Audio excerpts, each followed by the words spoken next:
calms down a little and will be much better than 2020. Obviously, a pretty intense week already, and I think it's actually fitting that we're beginning a new book of the Torah, the book of Exodus, at a time where we are on the cusp of a transition in our country. Because I want to focus today on these first chapters, which focus on Moses' early life, Moses who becomes the epitome of a leader in the Jewish canon. And so what can we learn about leadership and what can we learn about Moses from his early years? Because if we can start to understand who he is and the complexity of his character now, as we continue to go through Exodus and then the other books of the Torah, maybe we can use that foundation in some of the things that we discover or interpret about him from this week's Torah portion to help us understand the journey from here to the promised land. So that's what I want to focus on today, even though there are many wonderful elements of this Torah portion.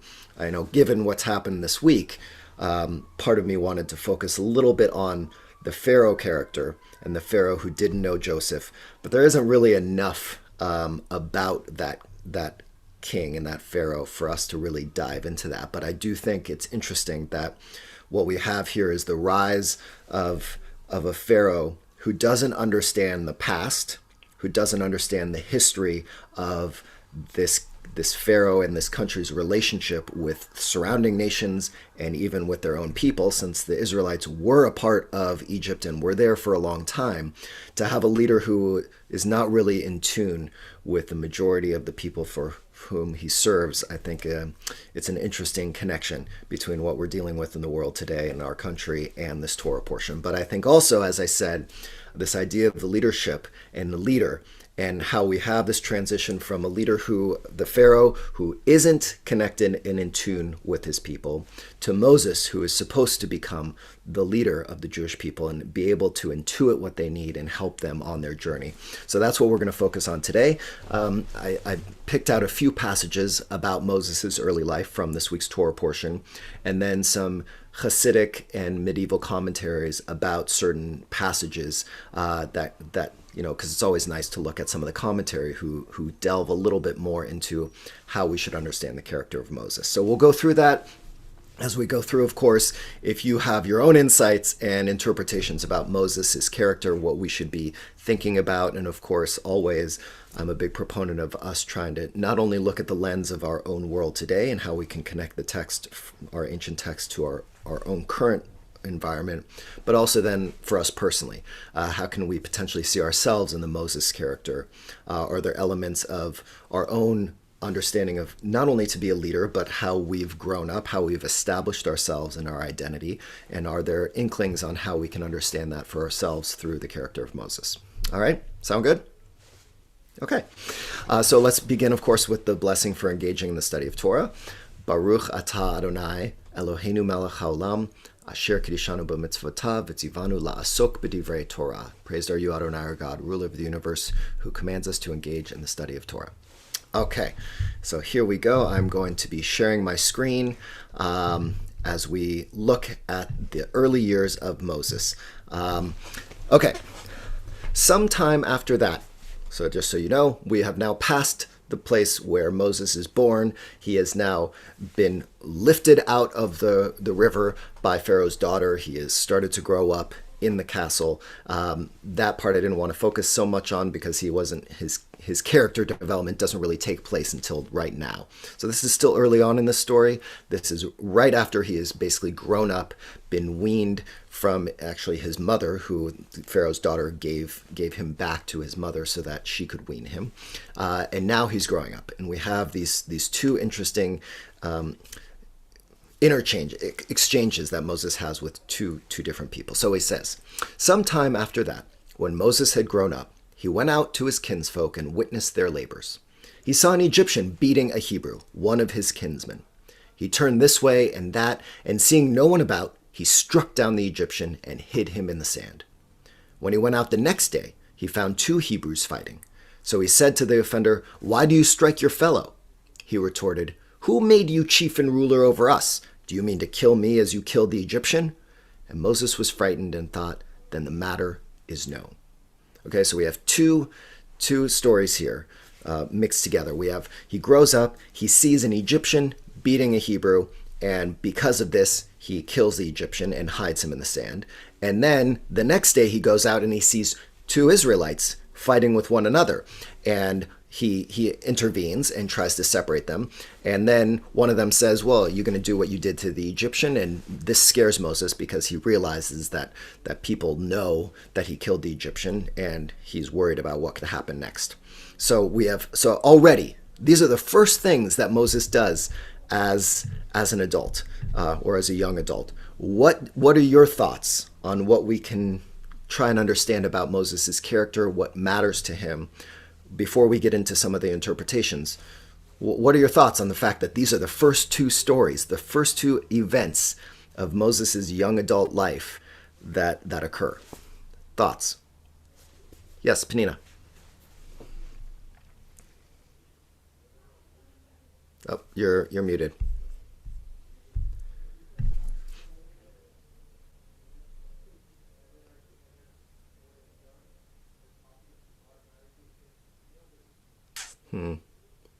Well, Panina's having a little trouble unmuting. Hopefully we'll be able to come back to you, Panina. How's that? Anyone else while Panina's attempting to unmute herself? Any insights, or what's your initial thought of, All of right, I how we're... think I'm Oh, okay now. Am I Baruch okay Hashem. now? Yes, Okay. you are. All right. Well, we know that the mother was fetched to nurse him. So apparently he was raised with some kind of Jewish influence or Hebrew influence. So the action shows that he was conscious of the fact that he is not the same as the pharaohs or the Egyptians. And Great. and it shows us first that he has a very strong sense of justice, and he wanted to see his people treated fairly, and it bothered him that they were fighting among themselves. And he was up there to protect his Hebrew fellow believer or fellow feeler, or I don't know how to explain it exactly, or I don't know what they felt. I cannot be there. I wasn't there. So, but there is a Jewish identity or Hebrew identity in him when he's doing this. He's, Great. he's Thank you. Yeah, doing, so even and he even a knows man... he doesn't belong. He doesn't Great. belong. So even though he was raised in the palace with the Egyptians, there's something about Moses that recognizes, and maybe he even knew. We don't know exactly what it was like for him to grow up in the Pharaoh's home. And maybe he had a recognition or exposure to his Hebrew past.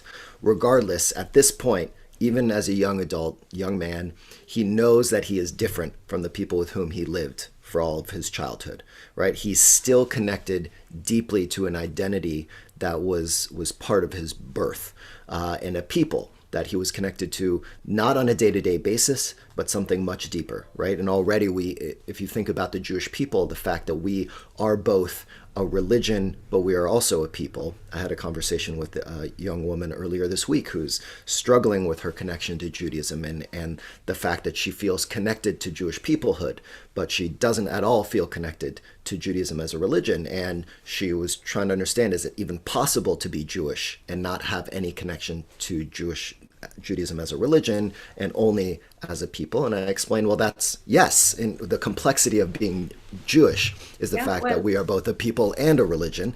And so here we have Moses clearly connecting with the peoplehood. We don't have necessarily him connected to the religion yet, right? Because he has had no encounter with God. He's had no real encounter with monotheism, but we do know that he is feeling connected to Jewish peoplehood to the point where he is willing to intervene on behalf of his fellow Israelites. Okay. One thing, yes. I have to add one thing, that the word Torah, the root of the word Torah means to teach. The root is Hey Resh Hey Haro, to teach, to show the way. So there is a reason why the whole Torah is coming from the word teaching, that unless you are being taught all those laws and all these things that you're supposed to follow, the Torah has no use unless it teaches you.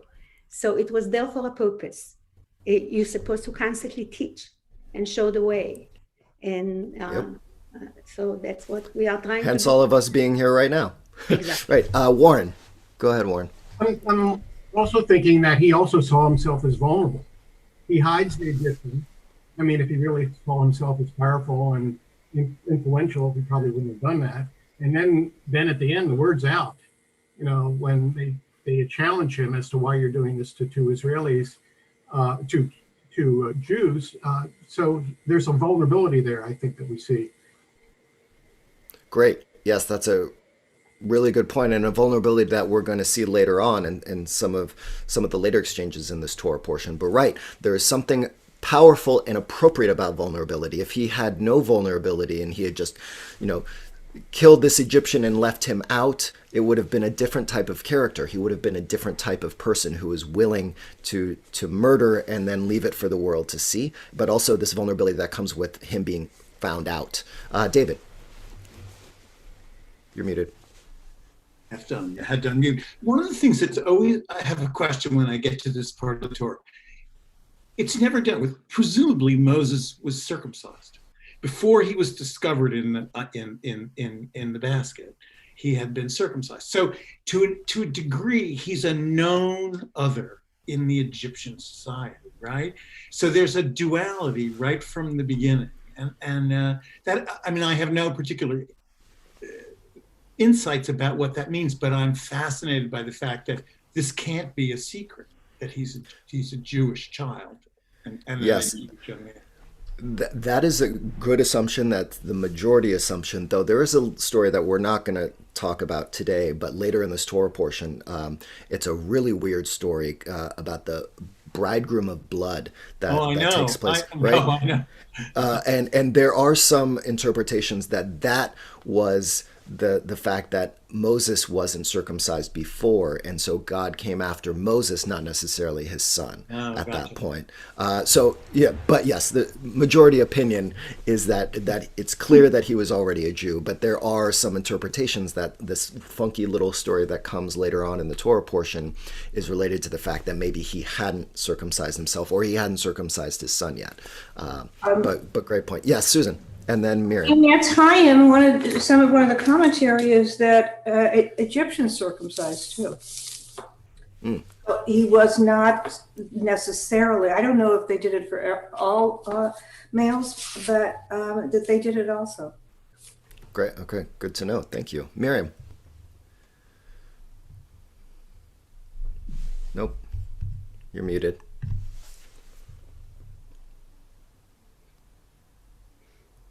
Try one more time, Miriam, to unmute.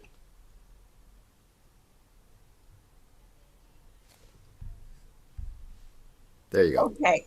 I ask myself a question, and this time I give myself an answer. Most of my questions sometimes don't have answers, and that's okay too. Would Moses have done this if he did not see the taskmaster mercilessly beating a slave? Would he have acted the same if he saw a lord type person beating an inferior person? Would he have also done this? And he did not mean, I don't think, to kill the taskmaster. He didn't intend to murder him. He intended to stop the fight. And then we go to Moses hitting the rock. And then Moses was severely punished, we think more than he deserved, because he hit the rock instead of speaking to it, which is what God asked for. So two things. One, he did not listen to God.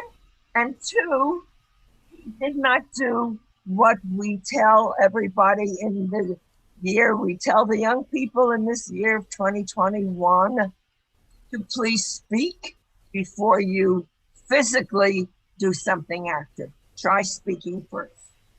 Well, there was no speaking to the Egyptian. No way. He probably would have been perhaps killed himself or beat, because the Egyptian is in the very process of doing something very horribly physical. So speech would have been inappropriate. But therefore, there are times when we must take an immediate action, which is not one of reason. Does not come from our voice. It's not rational, but we need to save a life. And this is what this story is telling me. And the Torah looks upon it very favorably, whereas it also, in the case of the rock, it does not look upon it. Although Great, thank you. The two are not analogous. Thank you. And by the way, Steve and David have put some things in the chat, a little bit of background. So feel free to look at those things as well. So thank you. Okay, so let's get to some of the commentary. We're definitely not going to get to everything today, but let's at least see what we can get through in terms of Moses. So here we have a few interpretations. So the first one, he witnessed their labors, right? So he grows up. He goes. This is a reference right up to here in this first line in Exodus 2:11. So what's the commentary? Moses saw that the yoke of their slavery was so great that the Israelites had repressed their feelings about the burdens of Egypt. He spied an Egyptian smiting a Hebrew, one of his brethren. The other Jews, though, did not even notice the fact that one of their brothers was being beaten and humiliated. For Moses, this was intolerable. Right? So here, this is a characteristic that the Nachalat Hamisha is adding here, that one of the important characteristics of leadership, or at least in this case, Moses' leadership specifically, was his ability to see injustice and his ability to see through the fog, so to speak, of war, right? That even when the rest of the Hebrews were already so assimilated into a lifestyle of being beaten, of being overwhelmed, of being inferior, that he had the eyes, and maybe we could assume it's because of how he grew up and this different perspective, that he is able to see something that the other Jews didn't, and he was able to act on that. That their yoke of slavery was so great that they weren't able to even see how terrible it had become, and that a leader is someone who can come in and open the eyes of the blind, so to speak. That's one of these daily blessings, the Nisim B'chol Yom, every single morning in a morning service, on the list of blessings that we are supposed to say. One of the blessings is, praise are you, O God, who opens the eyes of the blind. Right? And it's an imagination of not just the physical act of literally opening our eyes in the morning, but it's a connection to our value system and the fact that we have a responsibility and obligation to try and open the eyes of the blind as we walk through our day. That is an obligation put upon us. That's a responsibility. So here Moses in his early days seems to be living that up. That while others may be blind to their situation, his eyes were open and he was going to do something about it. So that's one interpretation. And then we go to another one. And he spied an Egyptian man smiting a Hebrew man, one of his brethren. 3 times Moses intervened to help the weaker party. As reported in the verse above, in Behold, 2 men of the Hebrews strove together, and in the shepherds came and drove them away, which we're going to look at in a minute. The first case was where an Egyptian was beating a Hebrew, and we understand very well why Moses intervened, saving a Jew from a non-Jew who was intent on killing him. Pretty straightforward. The second case was where 2 Hebrews were fighting, and the reason for the intervention is less clear here. The chances of the person being killed were not so great because Jews generally do not kill. Interesting perspective. The third case was one where non-Jews were quarreling among themselves. Here it would appear that Moses did not have a serious reason to intervene, but he became, sorry for that, involved in order to help the one who was right and the weak one who was being harmed. These 3 cases come to teach us that the person that God chose to be the redeemer of the Jewish people from Egypt and to receive the Torah for the Jewish people had to be perfectly righteous, a perfectly righteous man of only the most unblemished moral character. Okay, so here we have this idea that 3 different types of intervention. We only looked at the first 2. In a minute, we're going to look at the third one with the shepherds. But that his righteousness was so great that in all 3 situations, we have a situation where one's life is in danger. Now, of course, according to this interpreter, we're looking at kind of an older traditional perspective that Jews versus non-Jews, as opposed to, kind of a worldview that we would probably have today. But we have the idea of stepping in when when someone's life is at risk, stepping in when it has nothing to do with your life being at risk, but about saving the relationship between two people. And then thirdly, what we'll look at is even connecting and trying to intervene with people who you have no connection to whatsoever. That in those three levels, that Moses was willing to step in and play a role, and that a leader is one who recognizes that on all three levels, and at least in this case, Moses as a leader is someone who is willing to step in all three cases, not just one or two of them, but all three of them, and all three matter.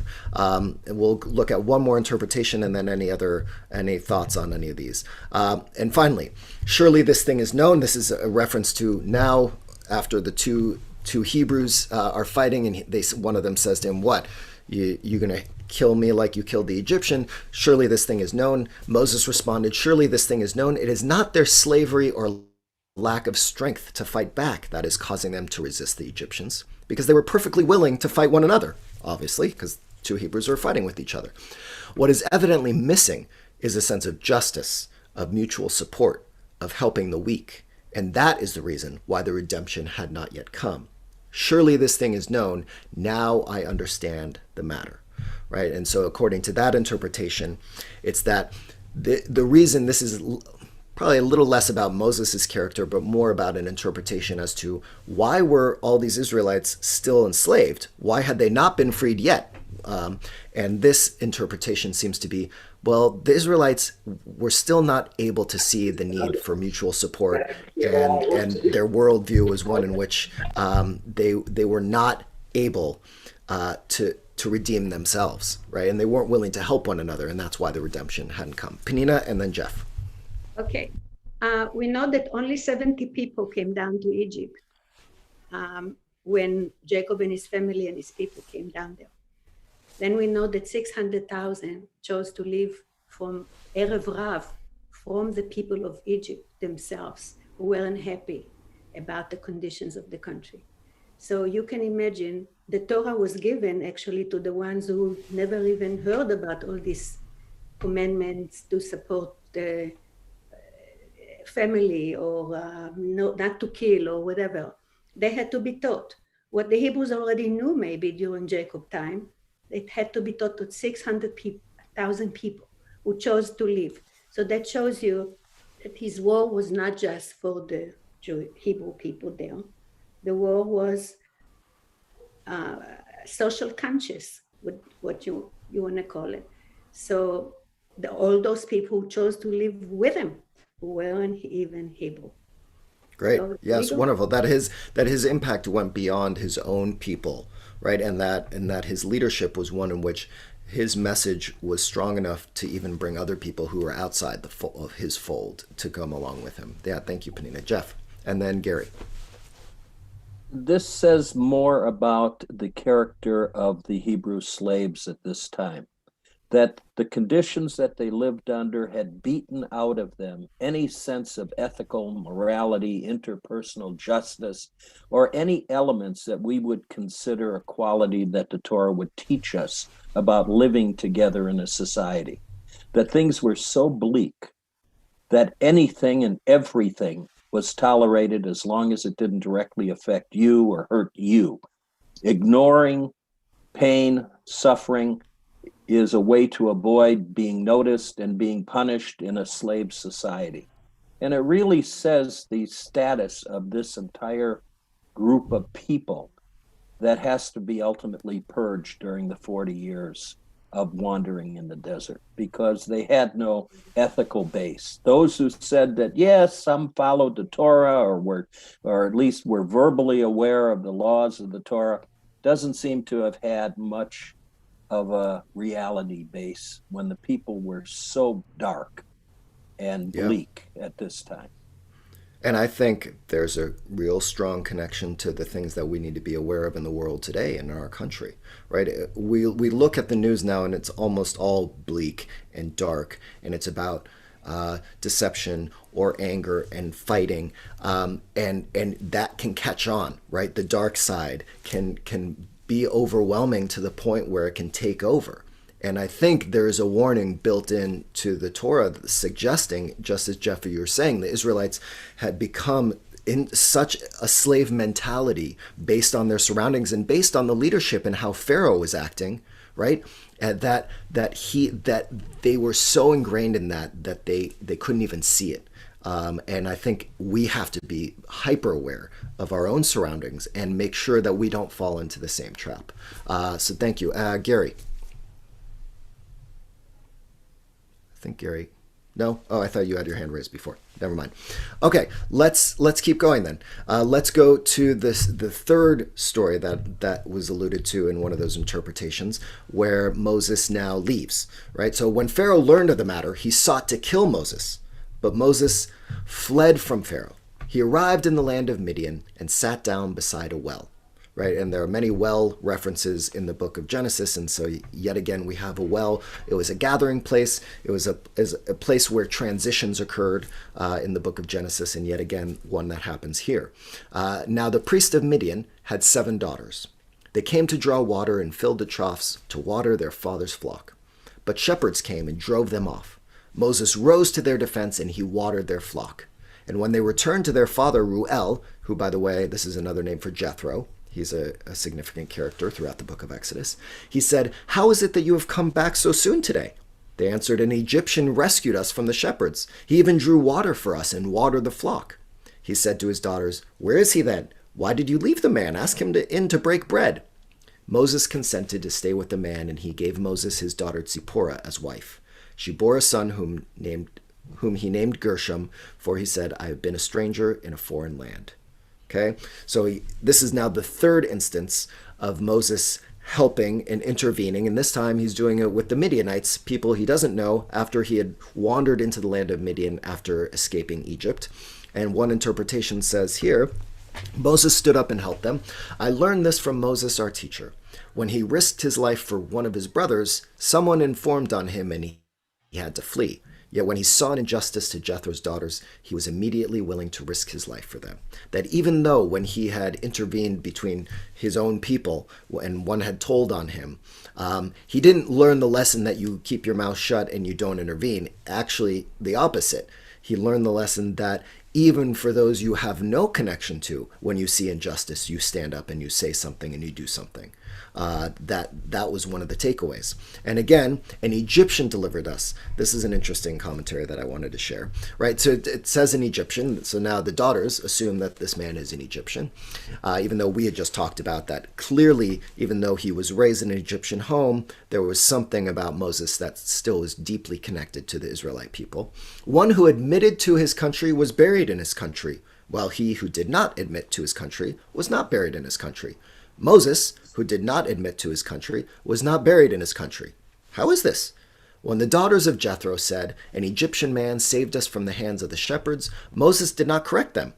This statement seems strange because Joseph was indeed born in Eretz Yisrael and was a Hebrew of the land of the Hebrews, while Moses was born in Egypt and was an Egyptian man. Rather, we see from this that ever since Eretz Yisrael was promised to Abraham, every Jew must consider himself a citizen of Eretz Yisrael. Hallelujah. So this is an interesting interpretation and almost a critique of Moses, right? Most of the commentary is about Moses as a wonderful leader, but here he doesn't correct the daughters when they call him an Egyptian man, right? And so he is almost hiding yet again, just like he hid the Egyptian in the sand. There's an element still of his identity that he's not really willing to divulge, right? He doesn't say, "Actually, I'm an Israelite who fled Egypt." He maintains his Egyptian identity, at least through his silence. And this is an interpretation that goes back to really getting to the question of, well, why Moses, our greatest leader, why was he not buried in the land of Israel? Even though he died outside of the land of Israel, he could have still been brought into the land of Israel, right? Joseph, he is buried back in the land of Israel. So here they're kind of these commentaries are getting to the fact that, well, this is an explanation as to why Moses, our greatest leader, wasn't buried in Israel, but it's also a commentary about the need to really uphold our identity in who we are, to recognize where we came from, right, and to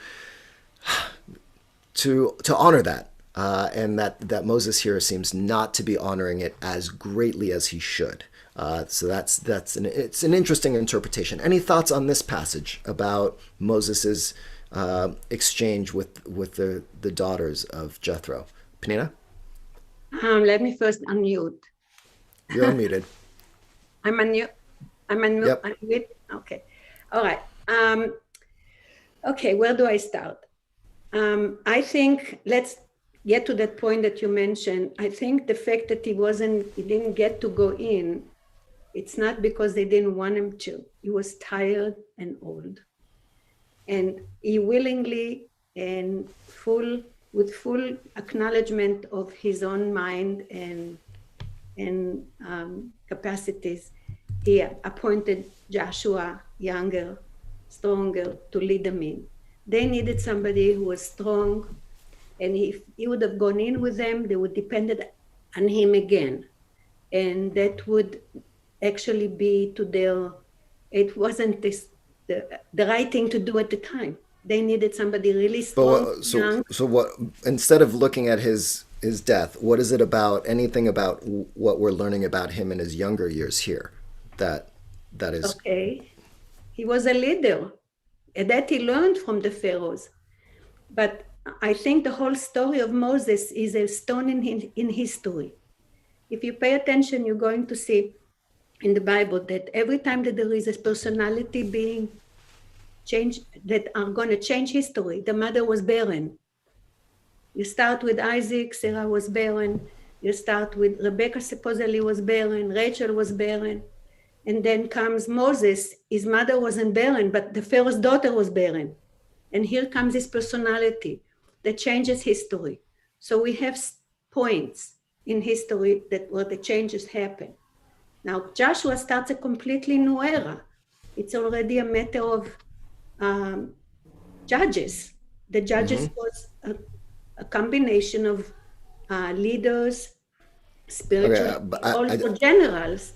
And Moses was too tired, too old already. And he acknowledged it. Disappeared, nobody knows where he died. I just don't want to focus too much on Joshua and Moses at the end of his life, since we're really only at the beginning. So let's go to Jeff. Yeah, and also their destiny was already assigned to them when they are on the borders of the land. Every tribe was supposed to raise their flag and join the people who never left.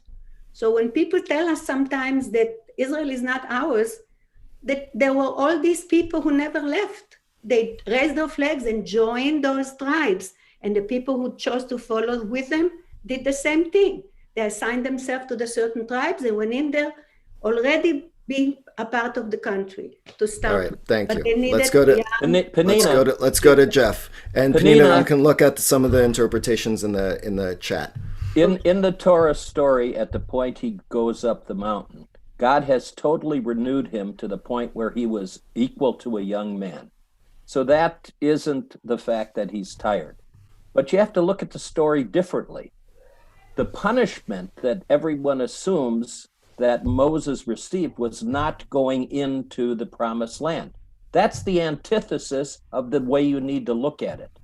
God gave Moses the greatest reward of all. He took him at that point and took him into heaven with him. Is another way Jeff, to look at that. You guys story. You're way okay. Way beyond. I don't want to focus. Understand. I understand. Take it back. I know it's how you're right. It's very hard to read Torah in just a box, right? But I really do, especially because we have limited time, but also before we can start talking about what's going to happen to Moses later in life, just as the reason we love reading biographies about famous leaders is we like to look at their life and what led them to become leaders, right? And I want us to make sure that before we get caught up in what happens to Moses later on in his life, that we're taking a little time to really understand what are we supposed to know about his character and the type of leader, because he is going to shift a little as a character, but there are certain things that are going to remain the same. And if we can look at his prime years, these early years, and understand a little bit about his character, I think it can help us read a little deeper into and try and interpret his thinking, even though it's not going to be in writing in the Torah, for us to start to take on a little deeper interpretation. Pam, did you have a comment? Or yeah, go ahead. So what struck me about him not copping to the fact that he's, got a dual ethnicity is it's kind of like code switching is now. I have nephews that are Jewish and Black, and I know that they tack between their identities. And I think the Bible really is having us take it at its word that Moses really dwells in both of these identities at this point in time. Great. Yes, and we are living in a world that is more and more blended, right? And how can we assume that Moses is only one thing, that the complexity of his identity is probably one of the significant characteristics that allows him to be a strong leader, right? That those are the things that are additive to his character. Thank you. Okay, let's keep going and see what happens when Moses is going to finally meet God. Okay, now Moses, we skipped ahead a little, but not too much ahead, because now he's become a shepherd. And already, even though I don't have an interpretation specifically about him as a shepherd, I think it's important that we understand that Moses was a shepherd in his early years. Of course, he was raised in the palace. He was raised as royalty. He then leaves that and doesn't assume that the only position he can hold is one of royalty. He goes and becomes a shepherd, right? And what does it mean to be a shepherd? I want you to be thinking about that, but let's continue. Now, Moses, tending to the flock of his father-in-law Jethro, priest of Midian, drove the flock into the wilderness, and he came to Horeb, the mountain of God. Horeb is another name for Sinai, by the way, Mount Sinai. An angel of the Lord appeared to him in a blazing fire out of a bush. He gazed, and there was a bush all aflame, yet the bush was not consumed. Moses said, "I must turn aside to look at this marvelous sight. Why doesn't the bush burn up?" When the Lord saw that he had turned aside to look, God called to him out of the bush. "Moses, Moses," he answered. "Here I am." Remember, Hineni, that goes back even to Abraham. And he said, "Do not come closer. Remove your sandals from your feet, for the place on which you stand is holy ground."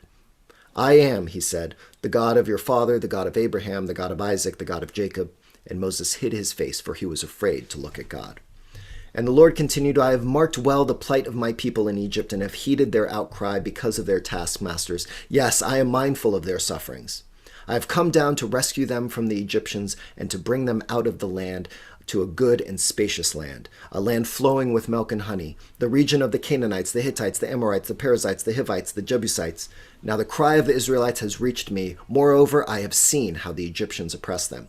Come, therefore, I will send you to Pharaoh, and you shall free my people, the Israelites, from Egypt." But Moses said to God, "Who am I, that I should go to Pharaoh and free the Israelites from Egypt?" And he said, "I will be with you. That shall be your sign that it is I who sent you. And when you have freed the people from Egypt, you shall worship God at this mountain."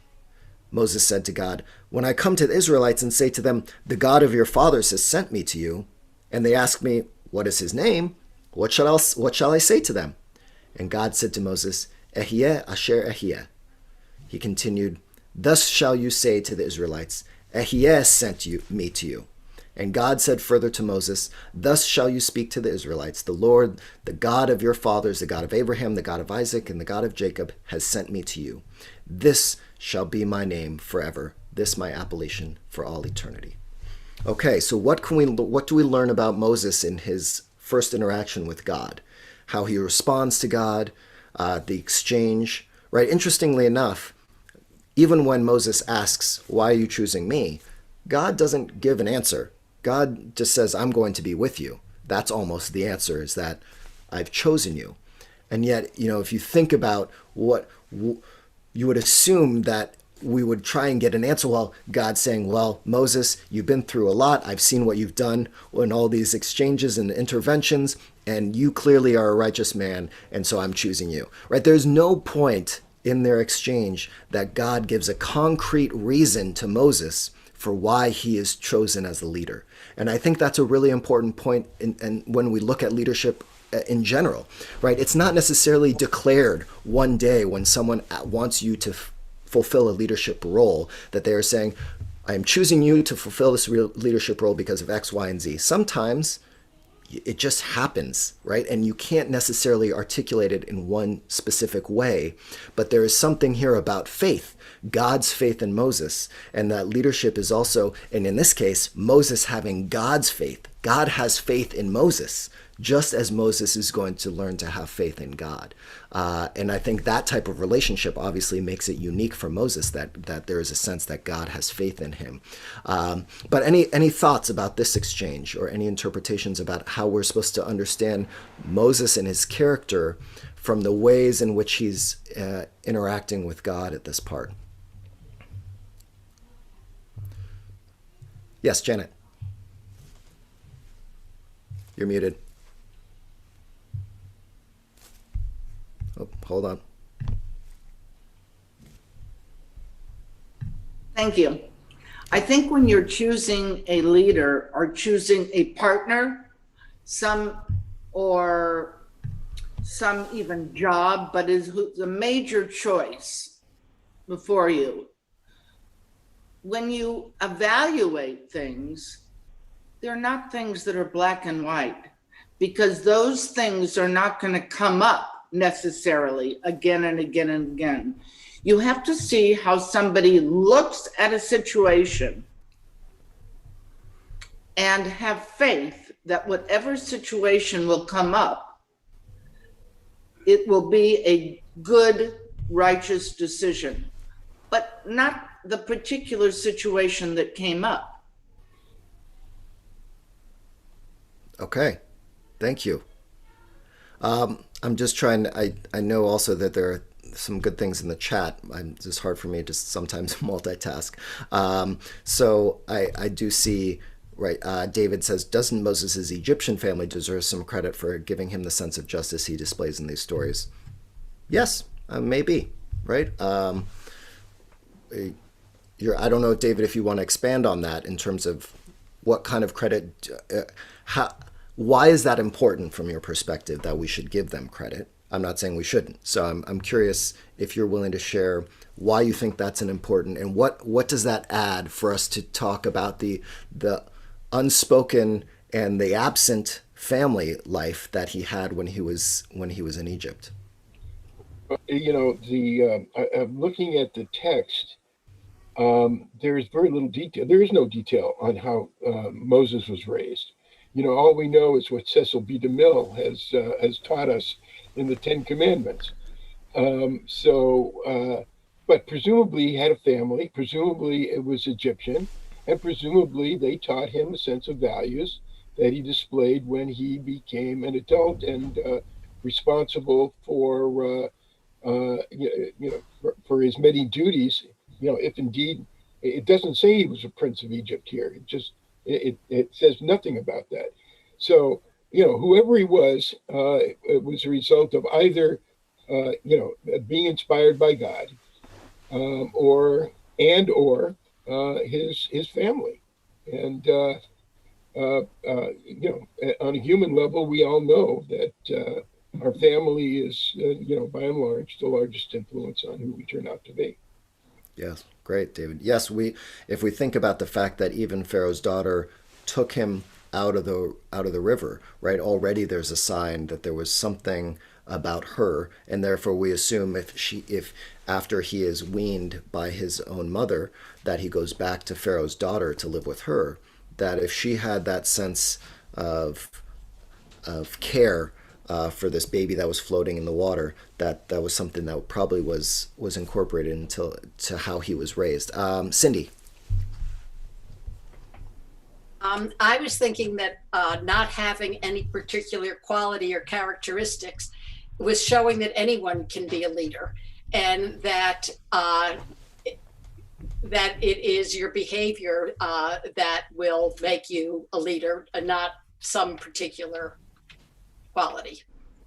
So you're suggesting that the text, by not talking so much about his childhood and how he was raised, is saying that that's less important than how you act? Are you suggesting that this is a story that is removing his early years to remind us that no matter how you were raised, you can still become a leader?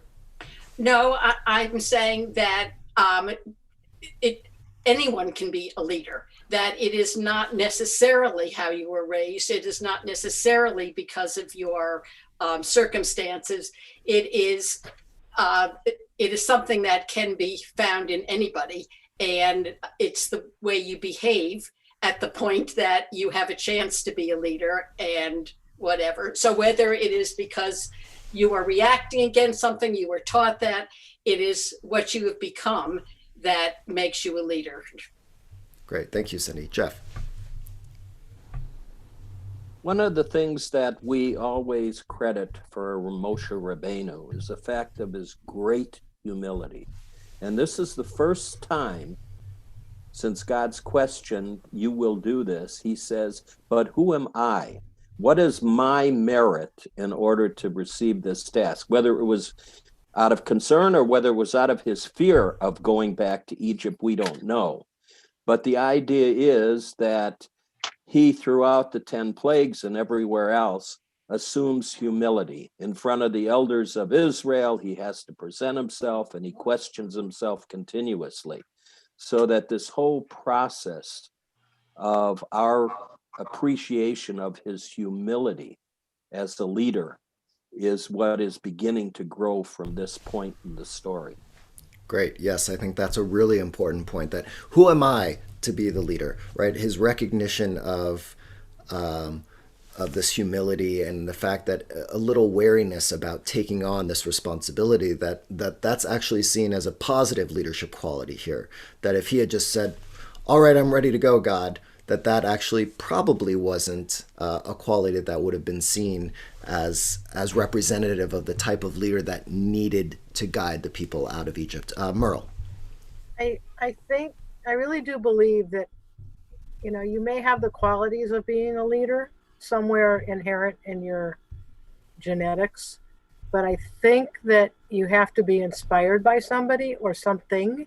You have to see something that makes you want to reach out and suddenly decide that you want to become a leader, and that you want to do these things and you want to inspire others. I really don't think that if you don't have the inspiration behind you, whether it's familial or your surroundings or your teachers, that I don't think it just happens. I think that it's in you, but I think that something has to light your fire that you're going to go become a leader. It doesn't just happen because all of a sudden I'm going to go try this. Great. Thank you, Merle. I think that's a really good point. Steve Diamond, I see you've put some stuff I haven't had a chance to read, but I don't know if you want to kind of reference it, since also there's some people maybe on Facebook who don't see the chat, but fill us in on what you're talking about in the chat and how you think that's connected. Well, so Josephus has written about Moshe's experience as a general and fighting the Ethiopians, and I just pasted in the end of this story, in which he so impresses the Ethiopians in defeating them that Tharbis, who's an Ethiopian princess, wants to marry Moshe, and the story continues that this is what's going on later in the story of Moshe, when Aharon and Miriam are attacking him. They're referring to this episode, not Zipporah. Oh, interesting. Great. Thank you for sharing that. I look forward to reading it in full. Miriam. I think this passage and the fact that we all spoke about qualities that leaders need, and we emphasized the anava that Moses had, his humility. I think what we have all learned, certainly I have learned this, so I'm speaking for myself, that this outgoing president that we have now, not soon enough for me personally, tomorrow, that's good, and hopefully not enter the political arena again, my personal feelings, ever again. What we have learned is that a leader's quality, perhaps this first, is that what he is leading, whom he is leading, what is making him be that leader must be paramount to any personal aggrandizement that he feels within himself. And this president has been the exact opposite. A trait, not a quality, a trait that he owns that all my therapist friends say can never leave him. He can never, ever be treated. He can never, ever be reached. Never can he be reached because he has this huge barrier of himself, of making a lie the truth. And therefore, this whole passage made me think of our current president. And I'm sorry for those who disagree with me, but I simply had to say it. Thank you. Thank you, Miriam. Thank you for sharing. Okay, we're almost out of time, so I want us to look at one more passage. It's slightly linked to Miriam's thoughts. So I want to look at some of the interpretations of this next little passage. But Moses spoke up and said, "What if they do not believe me and do not listen to me, but say the Lord did not appear to you?" The Lord said to him, "What is that in your hand?" And he replied, "A rod." He said, "Cast it on the ground." He cast it on the ground, and it became a snake. And Moses recoiled from it. Then the Lord said to Moses, "Put out your hand and grasp it by the tail." He put out his hand and seized it, and it became a rod in his hand. "That they may believe that the Lord, the God of your fathers, the God of Abraham, the God of Isaac, and the God of Jacob, did appear to you." So 2 interpretations about this. First, and Moses answered and said, "Behold, they will not believe me." So the first interpretation is about, well, not only who am I to lead you, but then who are they to believe me, who's a nobody in their mind? What difference would it make if the people would not believe? Was Moses' mission to Pharaoh dependent on their faith? Wasn't the mission to have Pharaoh free the Jews from Egypt? Wouldn't the Israelites be pleased if he accomplished his mission? The answer is that a prophet does not act in a vacuum, and that without the people believing in him, it would have been impossible for Moses to be their redeemer. Without the faith of the people, the redeemer cannot bring about redemption. Right? So that a leader does not stand in a vacuum on his or her own, that faith in that leader is incumbent in order for there to be redemption. And the second piece, I really like this one. This is the one I thought we could end on. "What is in your hand?" And he said, "A rod." This verse can be explained as follows. God said to Moses, "What is that in your hand? What methods and means do you intend to use in leading the people?" Moses replied, "A rod. I intend to use harsh measures in ruling the people." God then told Moses, "Cast it on the ground. That is not the proper method and is dangerous. Such a method will turn into a snake in that the people will rebel against you. Instead, take it by the tail. The proper method to rule is with a degree of humility." So we did not get even halfway through. Well, I guess we got halfway through. There's still some more passages that we could have looked at. I urge you over the course of this Shabbat to look in depth at this Torah portion and see if you can continue to figure out what are the characteristics, what's the secret sauce of Moses, especially then as he goes back into Egypt. There's a wonderful thing that we didn't have time for where he actually asks his father-in-law Jethro for permission to leave. And yet another sign of Moses willing to be grateful for where he came from and the fact that he had certain responsibilities and he was going off to take on some some serious responsibilities on behalf of God, and yet, even though God had commanded to do something, he didn't just go off and say to Jethro, I'm out of here, God commanded me to do something, and God's more important than you. He took the time to really, hold on to that relationship with Jethro, which, by the way, comes back later in the Torah portion, Yitro, named after Jethro, and that's where we return to Mount Sinai and receive the Ten Commandments, right? So it's almost as though that small little passage that many of us can overlook when we're reading the first part of Exodus, this little line where Moses talks to his father-in-law before he goes back to Egypt with his family, that there's something in that small little moment about maintaining relationships that plays out later on when we are going to receive the Ten Commandments. So there are many wonderful bits in this Torah portion, and I think we learn about Moses' humility, about his sense of justice, his willingness to question himself and who am I to be the leader. That's a significant part of his leadership. His relationships that he builds with people who are like him and not like him, his multiple pieces of his own identity and his upbringing, the hidden gems of the things that he was taught that we don't have access to from the text itself, but clearly there were things that went on in his early life that led him to become the leader he was throughout the rest of the journey. So I know this was just a taste, but thank you all for your interpretations and all your insights, and may we find and maintain the leaders in this country and in the world who are going to guide us to a promised land, to a place of peace where we can all find more peace, and we all need that.